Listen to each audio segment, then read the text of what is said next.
Bismillahirrahmanirrahim. Assalamualaikum warahmatullahi wabarakatuh. Alhamdulillahirabbil alamin. Wassalatu wassalamu ala nabiyyina wa sayyidina Muhammadin wa ala alihi wa sahbihi ajma'in. Amma ba'd. Para asatidzah rahimani wa rahimakumullah, segenap teman-teman yang ada di ACS, alumni Cinta Sunnah, hafizakumullah, dan juga segenap pendengar serta pemirsa yang mudah-mudahan senantiasa dirahmati oleh Allah Azza wa Jalla. Kita panjatkan puja dan syukur kehadirat Allah Subhanahu wa taala. Pada kesempatan yang berbahagia kali ini kita masih bisa dipertemukan oleh Allah Azza wa Jalla walaupun via online. Kita berharap semoga pertemuan kita ini menjadi sebuah pertemuan yang diberkahi oleh Allah Tabaraka wa Ta'ala. Salawat dan salam semoga senantiasa tercurahkan kepada junjungan kita Nabi Agung Muhammad sallallahu alaihi wa ala alihi wa sahbihi wasallam, kepada keluarganya, sahabatnya dan umatnya yang setia mengikuti tuntunannya hingga hari akhir nanti. Para asatidzah, para ikhwah, para pendengar, para pemirsa yang mudah-mudahan semuanya senantiasa dirahmati oleh Allah Azza wa Jalla. Kami mendapatkan amanah untuk menyampaikan sebuah tema, yaitu pendidikan karakter dalam perspektif salaf. Ada kata kunci dalam judul ini. Yang pertama adalah karakter, yang kedua adalah salaf. Kenapa kok yang diangkat adalah perspektif salaf? Ini adalah poin yang akan kita bahas terlebih dahulu pada kesempatan kali ini. Mengapa harus perspektif salaf? Kenapa harus manhaj salaf yang dijadikan sebagai barometer?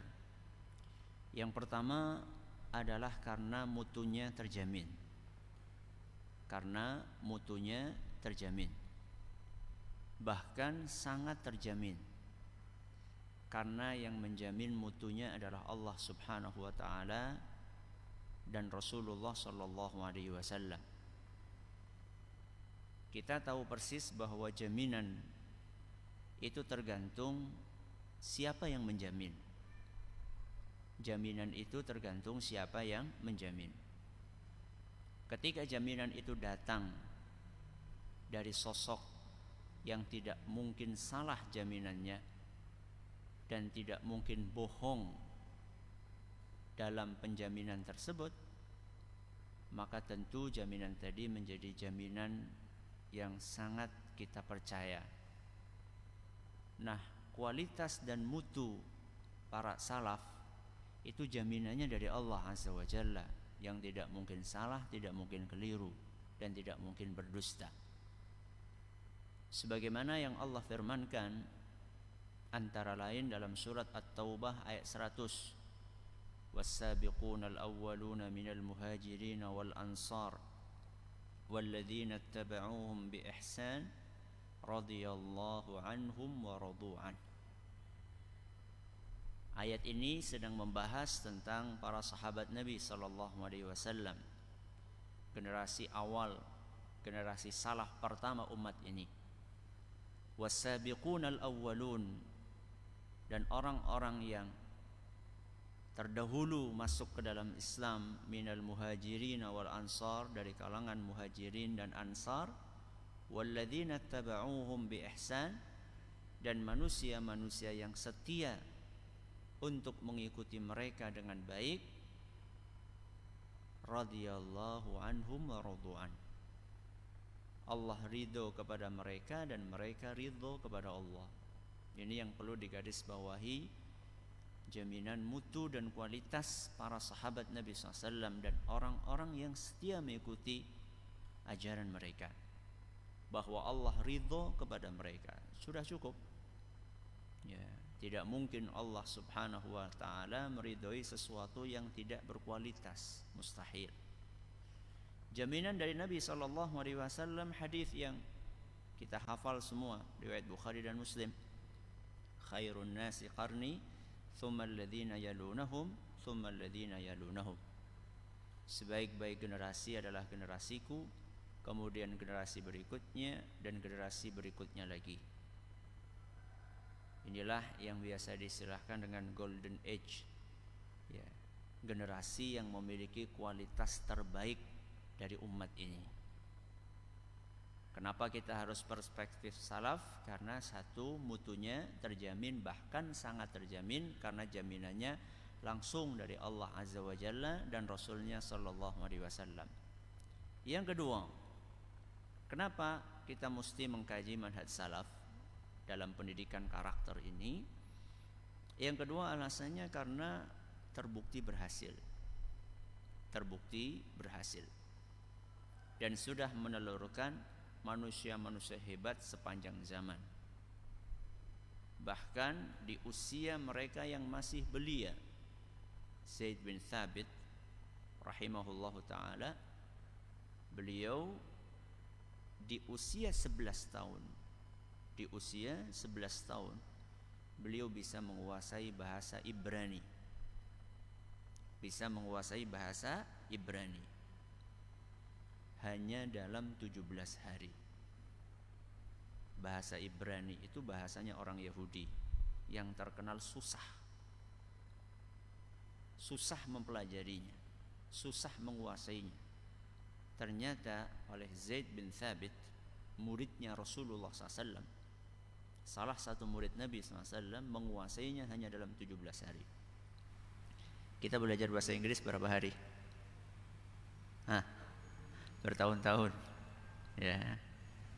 Kita sudah belajar bahasa Inggris dari TK,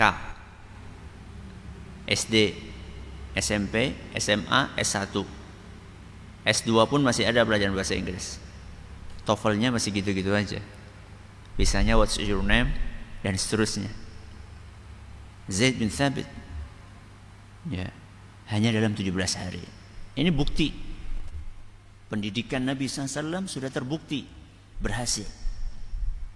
Ya. Usama bin Zaid di usia 18 tahun sudah bisa memimpin pasukan kaum muslimin, menjadi panglima perang. Menghadapi siapa? Pasukan Romawi. Ya, gemen-gemen, pasukan Romawi dipimpin oleh seorang pemuda usia 18 tahun dan berhasil.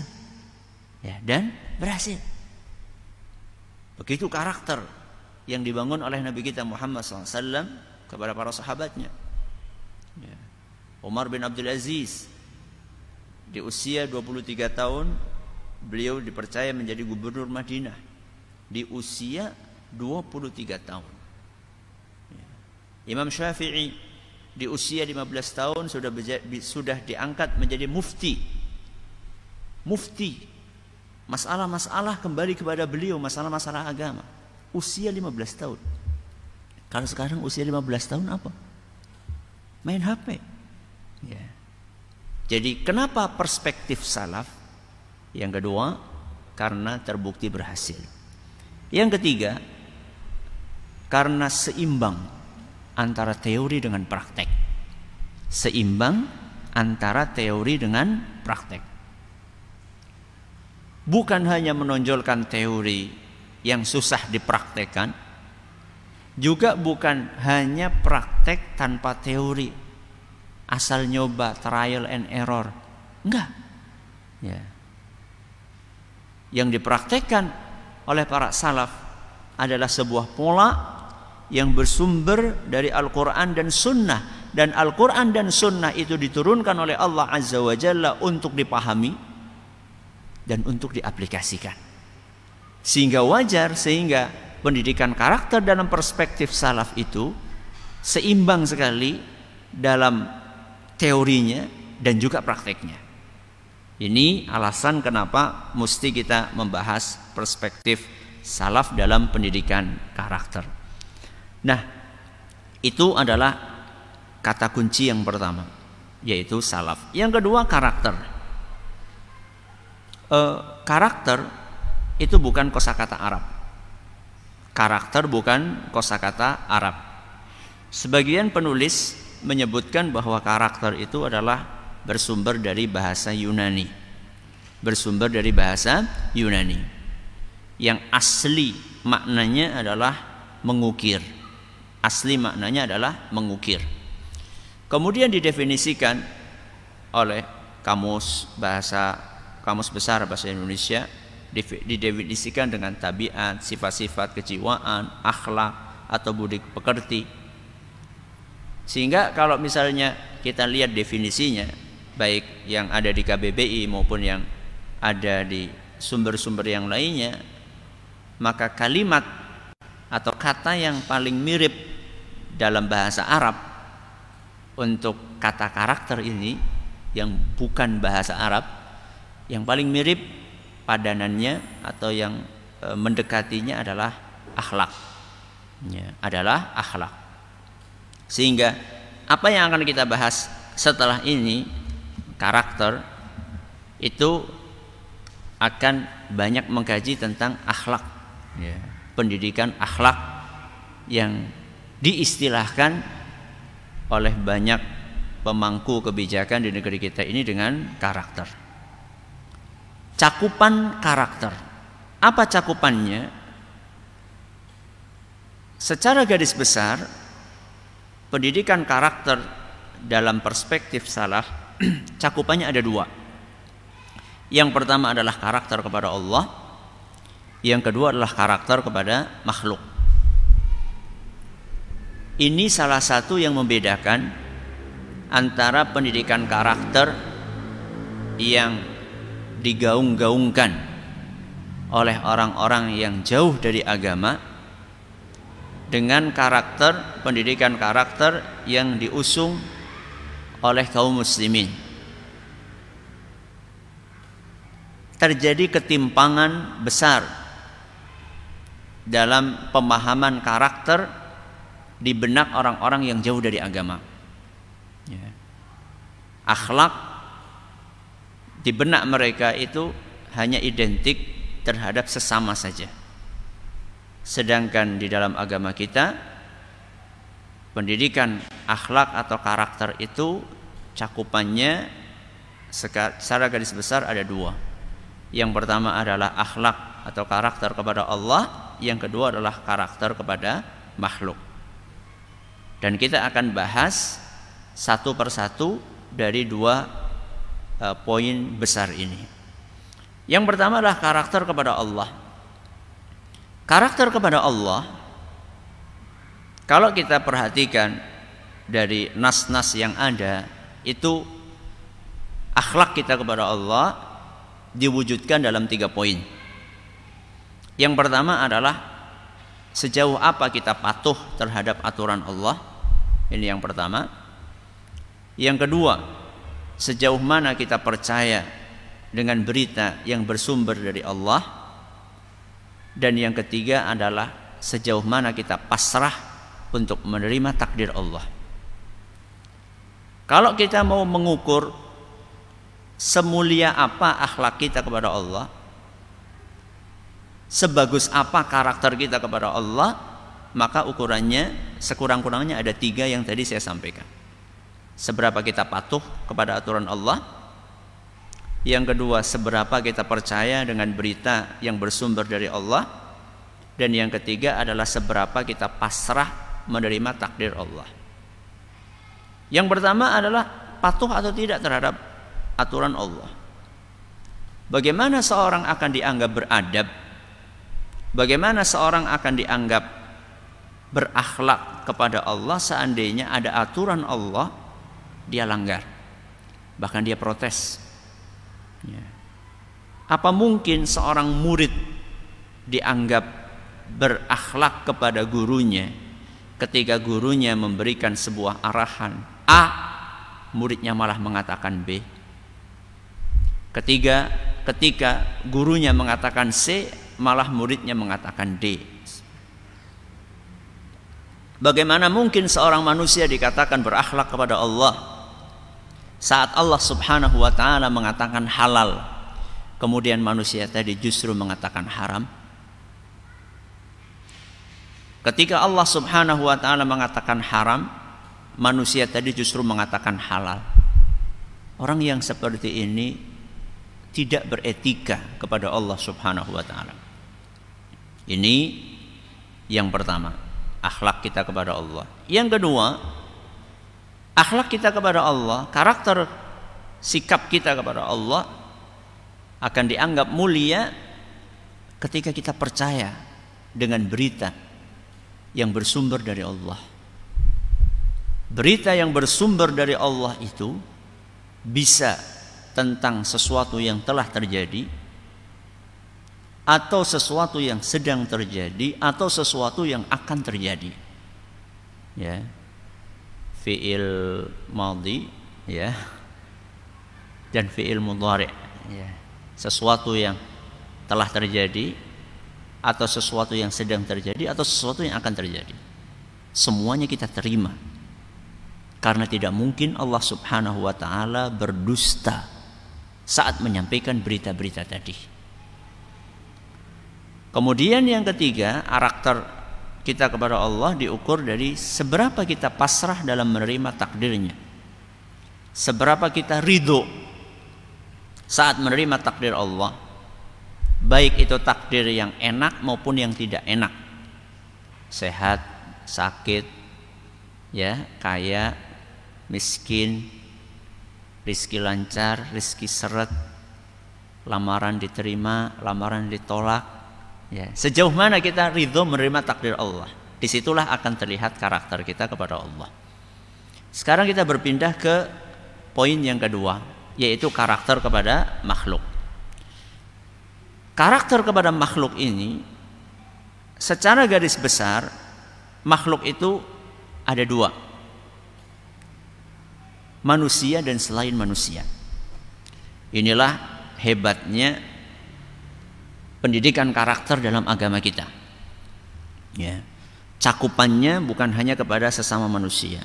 Jadi istilah hablum minan nas itu sebenarnya ada yang lebih umum lagi, yang lebih cakupannya lebih luas lagi, itu hablum minal khalq. Ya, karena yang kita hadapi di dunia ini bukan cuma manusia. Ya, ada hablum minallah, ada hablum minal khalq. Ya, hablum minal khalq di sini ikatan kita, hubungan kita dengan sesama makhluk itu terbagi menjadi dua, manusia dan selain manusia. Nah, kita bahas yang manusia terlebih dahulu.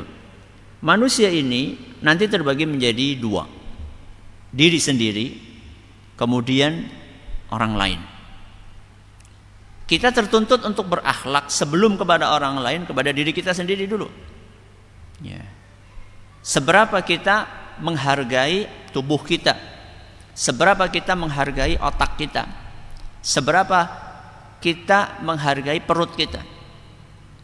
Orang yang mengisi perutnya tanpa menyeleksi halal haram, sehat tidak sehat, itu dia sudah tidak berakhlak kepada dirinya sendiri.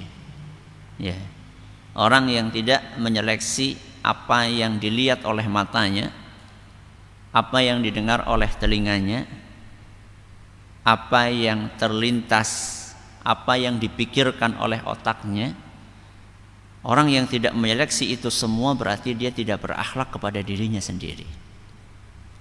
Jadi sebelum kita berbicara akhlak kepada orang lain, akhlak kepada diri kita sendiri terlebih dahulu. Ya. Sehingga jangan heran ketika Nabi SAW sempat menegur Abu Darda, ya, sempat menegur Abu Darda yang tidak memberikan jatah kepada tubuhnya untuk beristirahat, yaitu ketika dikunjungi oleh Salman Al-Farisi. Di akhir hadis itu disampaikan, inna li rabbika 'alaika haqqan wa li nafsika 'alaika haqqan wa li ahlika 'alaika haqqan fa'ati kulli dzi haqqin haqqah. Sesungguhnya Allah punya hak satu, engkau tubuhmu juga punya hak dua, wali ahlika 'alaika haqqan, dan istrimu juga punya hak. Fa'ati kulli dzi haqqin haqqah. Maka masing-masing harus engkau tunaikan haknya. Masing-masing harus engkau tunaikan haknya, sebagaimana dalam hadis riwayat Bukhari dan Muslim. Jadi di sini Nabi kita SAW memberikan arahan bahwa hak yang perlu kita penuhi itu bukan hanya hak kepada orang lain, kepada diri sendiri juga ada haknya. Akhlak kita kepada diri sendiri. Kemudian manusia yang kedua adalah orang lain. Ya. Orang lain ini banyak banget. Ya. Oh, ini ternyata selain manusia dulu. Ya, selain manusia dulu. Ini tadi makhluk, ada manusia, ada selain manusia. Selain manusia ini yang kita hadapi di dunia ini, ada yang makhluk-makhluk gaib, ya, seperti malaikat, jin, ya, dan ada makhluk-makhluk yang kita lihat dengan mata kepala kita, ya, yaitu tumbuhan, kemudian juga binatang, ya. Ini selain manusia. Jadi dalam agama kita bukan hanya dituntut untuk berbuat baik kepada manusia saja, termasuk kita dituntut untuk berbuat baik kepada malaikat. Sehingga Rasulullah SAW saat menjelaskan larangan untuk pergi ke masjid habis makan bawang merah atau bawang putih, ya, kalau di negeri kita apa kira-kira? Jengkol, ya, jengkol dan pete. Ketika Nabi SAW melarang umatnya untuk pergi ke masjid setelah makan bawang merah dan bawang putih, Nabi SAW menyampaikan, fa innal malaikata tata'adza mimma yata'adza minhu banu Adam. Sesungguhnya malaikat itu terganggu dengan sesuatu yang bisa mengganggu anak Adam. Hadis riwayat Muslim. Jadi ketika kita memakan bawang merah atau bawang putih, kemudian kita berangkat ke masjid, yang terganggu itu bukan hanya sesama manusia, tapi juga malaikat. Berarti kita harus menjaga etika kita kepada malaikat.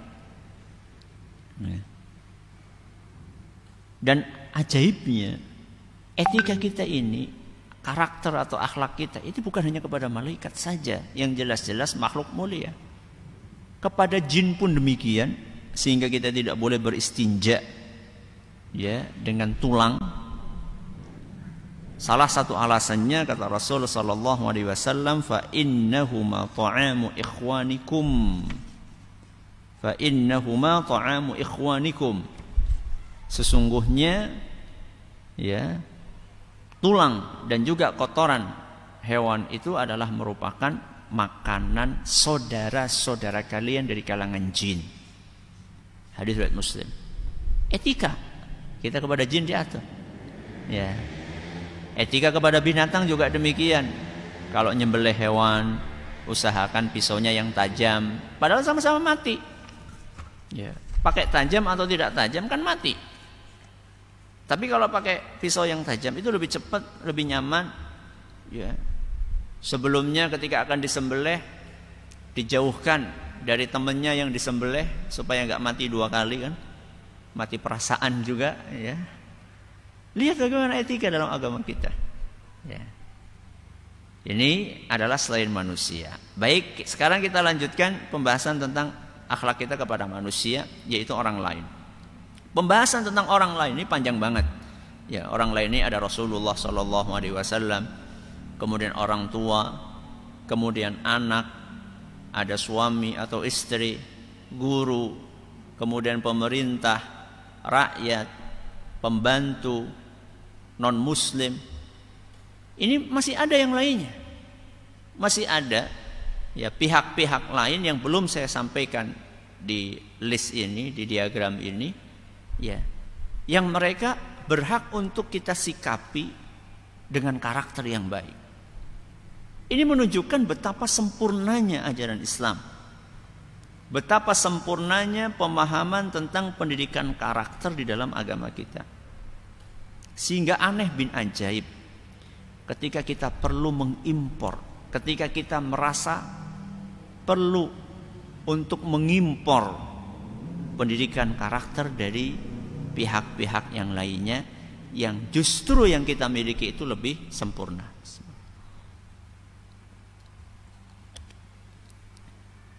Ini adalah cakupan pendidikan karakter dalam perspektif salaf. Sekarang kita berpindah ke poin yang paling penting sebenarnya ya dalam pembahasan ini adalah bagaimana metodologi pendidikan karakter dalam perspektif salaf. Banyak sebenarnya ya pembahasan tentang ini, poin-poinnya.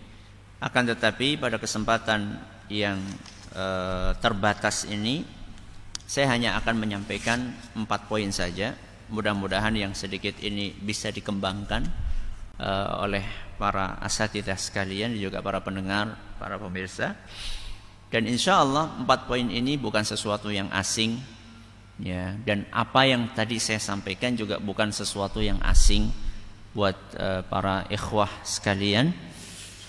Sering didengar insya Allah, namun dalam rangka mengamalkan firman Allah Azza wa Jalla, fadzakir fa inna dzikra tanfa'ul mu'minin, sehingga kami sampaikan ya untuk sarana saling mengingatkan. 4 poin yang akan kami sampaikan tentang metodologi pendidikan karakter dalam perspektif salaf. Yang pertama adalah pengokohan pondasi. Karakter itu sebagaimana yang tadi asal katanya tadi dari ukiran ya, itu membutuhkan pondasi ya, membutuhkan pondasi. Pondasi tersebut adalah akidah yang dibangun di atas ilmu, akidah yang dibangun di atas ilmu, sehingga pembahasan tentang akhlak dalam perspektif salaf itu tidak bisa dilepaskan dari pembahasan tentang akidah, karena akhlak itu pondasinya adalah akidah. Apa yang membuat kita mau membantu orang lain? Apa yang membuat kita mau membantu orang lain yang sedang kesusahan, padahal kita juga sedang susah? Apa motivasinya? Kalau bukan akidah, kalau bukan keyakinan kita tentang adanya balasan dari Allah Subhanahu wa ta'ala. Sehingga kalau kita cermati, banyak sekali nas-nas yang berisikan motivasi untuk berakhlak mulia ternyata dikaitkan dengan keimanan kita tentang Allah dan adanya hari akhir. Contoh, man kana yu'minu billahi wal yawmil akhir falyaqul khairan aw liyasmut. Barang siapa yang beriman kepada Allah dan hari akhir, hendaklah dia berkata baik atau diam. Berkata baik atau diam itu kan akhlak. Tapi lihat bagaimana Nabi SAW memotivasi kita untuk berakhlak dengan tuntutan keimanan kita kepada Allah, akidah. Keimanan kita kepada hari akhir, akidah. Ya. Bagaimana Nabi SAW memotivasi kita untuk berakhlak mulia, pondasinya akidah. Man kana yu'minu billahi wal yawmil akhir falyukrim jarahu. Barang siapa yang beriman kepada Allah dan hari akhir, hendaklah dia memuliakan tetangganya. Ya, memuliakan tetangga, akhlak. Beriman kepada Allah dan hari akhir adalah akidah. Hadis yang lain, man kana yu'minu billahi wal yawmil akhir falyukrim dhaifahu. Barang siapa yang beriman kepada Allah dan hari akhir, hendaklah dia memuliakan tamunya. Bismillah. Tamu yang tidak dikenal maupun yang dikenal. Ya. Apa motivasinya? Menghormati orang yang tidak kita kenal. Dicontohkan oleh Nabi Ibrahim alaihissalam ketika kedatangan tamu yang tidak beliau kenal, nyembelih sapi, bayangkan ya. Untuk menjamu tamu yang tidak dikenalnya. Apa motivasinya? Kalau bukan keimanan kepada Allah dan hari akhir, keyakinan bahwa orang yang berbuat baik akan dibalas dengan kebaikan. Sehingga pendidikan karakter dalam perspektif salaf itu yang pertama adalah penguatan pondasi. Pondasinya adalah akidah yang dibangun di atas ilmu, bukan akidah yang abal-abal, ya, bukan ideologi yang abal-abal yang tidak ada landasan ilmunya. Sehingga ayat yang familiar di telinga kita dalam surat Muhammad ayat 19 adalah firman Allah Subhanahu wa taala, fa'lam annahu la ilaha illallah. Fa'lam, milikilah ilmu tentang la ilaha illallah, tentang tauhid. Bangunlah tauhid dan akidahmu di atas ilmu. Inilah pondasi karakter. Yang kedua, metodologi pendidikan karakter dalam perspektif salaf dibangun di atas keteladanan. Dibangun di atas keteladanan, uswah hasanah, ya. Ini salah satu hikmah yang susah dipahami oleh kaum musyrikin yang memprotes Allah Subhanahu wa taala ketika Allah mengutus Rasul, kenapa Rasulnya manusia, ya. Sedangkan mereka penginnya Rasulnya adalah malaikat. Kaum musyrikin mereka protes kepada Allah sebagaimana dituturkan dalam surat Al-An'am ayat 8. Mereka berkata, wa qalu laula unzila alaihi malak. Wa qalu laula unzila alaihi malak.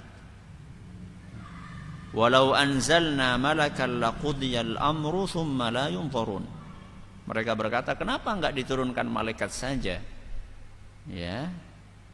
Kemudian dibantah oleh Allah Azza wa Jalla, walau anzalna malakan laqudiyal amru thumma la yunzarun. Seandainya kami menurunkan malaikat, maka habislah nasib mereka. Karena kemungkinan mereka enggak beriman juga. Kalau sudah enggak beriman ya sudah. Ya. Sudah diikuti, dituruti keinginannya, kok enggak beriman juga, habislah sudah. Ya. Kata para ulama, kenapa Rasulnya adalah manusia? Supaya bisa dijadikan sebagai model yang ideal yang bisa mereka lihat. Ya. Rasul SAW ke pasar, etikanya bagaimana? Adabnya, keteladanannya bagaimana? Rasulullah SAW berkeluarga dengan istrinya bagaimana? Ini juga salah satu hikmah poligami Nabi kita Muhammad SAW. Ketika beliau menghadapi sekian banyak jenis karakter istri, ya. Sehingga kita umatnya ketika akan mencari bagaimana cara menghadapi istri dengan tipe A ada, dengan tipe B ada, dengan tipe C ada, ya. Itulah keteladanan. Sehingga para salaf mereka enggak cuma omong doang ketika mengajarkan karakter, enggak. Kalau guru itu betul-betul bisa digugu dan bisa ditiru, ya. Maka peran keteladanan dari seorang guru dalam mendidik karakter itu sangat urgen dalam metodologi pendidikan karakter menurut perspektif salaf. Dan keteladanan itu sangat membekas di dalam benak anak. Sehingga pernah saya membaca sebuah kata mutiara atau kalimat mutiara yang menyampaikan, sebanyak apapun nasihat yang kamu ucapkan kepada anakmu, biasanya yang akan lebih membekas adalah di benak anakmu apa yang dia lihat dari karaktermu, bukan apa yang dia dengar keluar dari mulutmu, ya. Sebanyak apapun nasihat yang kamu ucapkan kepada anakmu, maka biasanya yang akan lebih diingat oleh anak adalah apa yang dia lihat dari perilakumu, bukan apa yang engkau ucapkan dengan mulutmu. keteladanan. Ya.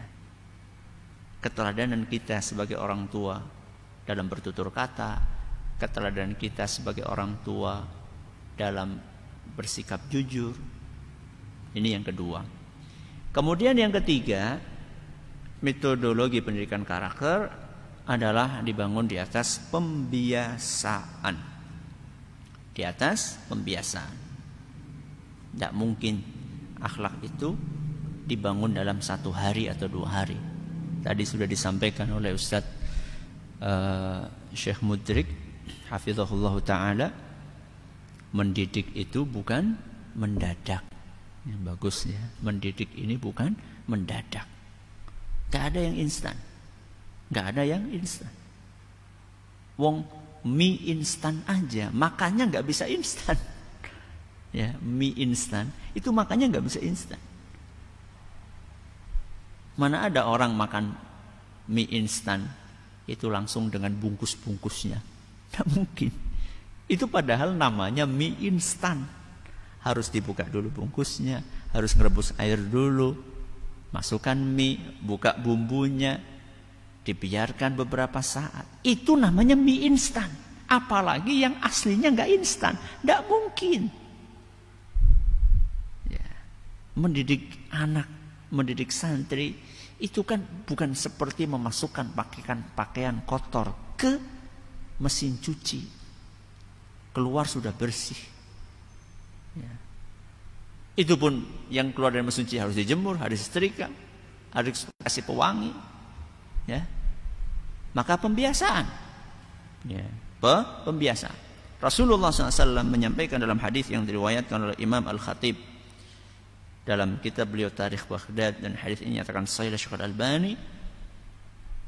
Rasulullah SAW menggambarkan pentingnya pembiasaan dalam sabdanya, innamal ilmu bitta'allum wa innamal hilmu bittahallum. Sesungguhnya ilmu itu didapatkan dengan ta'allum, dengan belajar. Wa innamal hilmu bittahallum. Kesabaran itu didapatkan dengan latihan bersabar. Jadi ada pembiasaan di situ. Orang pengen jadi penyabar, latihan dong. Dia harus melatih dirinya untuk menahan emosi. Ya. Dia pengen dermawan, pengen punya akhlak dermawan, latih. Dan dalam latihan itu biasanya ada yang melawan, yaitu nafsu kita. Karena memang manusia itu punya karakter dasar pelit. Ketika kita akan membiasakan untuk melawan karakter dasar itu, maka ada perlawanan dari nafsu kita. Nah, itulah yang harus kita lawan. Ada pembiasaan. Dan yang terakhir, ya, metodologi pendidikan karakter adalah perlunya adanya peneguran. Perlunya adanya peneguran. Karena tidak mungkin proses pendidikan karakter itu berjalan mulus-mulus saja, itu tidak mungkin. Ya. Karena manusia itu dimodali nafsu oleh Allah. Kemudian kita juga bersinggungan dengan setan, ya, sehingga peluang untuk melakukan kesalahan dan kekeliruan itu pasti ada. Sehingga dalam pendidikan karakter itu diperlukan adanya peneguran, bukan pembiaran, bukan pembiaran. Sehingga Rasulullah SAW tidak membiarkan para sahabatnya yang melakukan kesalahan, walaupun yang melakukannya adalah anak kecil, sebagaimana yang pernah dialami oleh Umar bin Abi Salamah ketika tidak menerapkan etika makan. Ditegur oleh Nabi SAW. Ya gulam samillah wa kul biyaminika wa kul mimma yalik. Ya. Kalau bahasa Jawa, ya. Kalau bahasa Indonesia, nak, ya, baca bismillah kalau mau makan. Makanlah dengan tangan kanan, makanlah makanan yang terdekat. Ini teguran, ya. Walaupun yang melakukan anak kecil. Hanya saja teguran itu tidak selalu berkonotasi keras. Ya. Di dalam agama kita teguran itu secara global mengambil dua metode yang Allah sampaikan dalam surat An-Nisa ayat 165. Rusulam mubasyirina wa mundhirin. Mubasyirina wa mundhirin. Ya, mubasyirin dan mundhirin. Pemberi kabar gembira dan pemberi peringatan. Istilah lain yang digunakan oleh para ulama adalah targhib dan tarhib. Ya. Iming-iming dan ancaman. Ya, kelembutan dan kekerasan atau ketegasan. Nah, ini kita tinggal tarik ulur. Ya. Ada gas, ada rem. Kapan kita pakai cara yang lembut, yang halus, kapan kita pakai cara yang sedikit keras, itu melihat situasi dan kondisi, walaupun yang dominan seharusnya adalah kelemah lembutan. Ini yang bisa kami sampaikan pada kesempatan kali ini karena pemaparan materinya dibatasi sampai jam 11.15 atau 11:04.